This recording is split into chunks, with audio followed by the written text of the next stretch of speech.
হবে না ভোলা বরিশাল সেতু, এটা নিয়ে আমার অনেক মাথা ব্যথা। কারণ আমি অনেকবার ঝড়ে আক্রান্ত হয়েছি, অনেকবার লঞ্চে ভোগান্তিতে পড়েছি।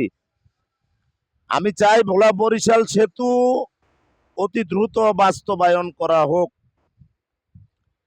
আর কেনই বা হবে না ভোলা বরিশাল সেতু? বাংলাদেশের উন্নয়নের চাকা সচল রাখতে ন্যাশনাল ফিশ হিলসা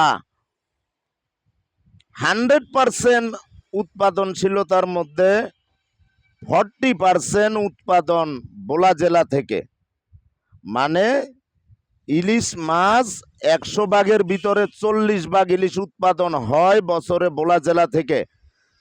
এবং আরো উন্নয়নে অনেক কিছু অংশীদারিত্ব করে ভোলা জেলার, যেমন সুপারি, তাল, নারিকেল, কাঁচামাল, তরু তরকারি, এ সমস্ত জিনিস দিয়ে দেশের উন্নয়নের চাকা সচল রাখতে অবদান রাখছে ভোলা বরিশালের মানুষের আস্থা, বিশ্বাস, ভালোবাসা ও ভরসার প্রতীক।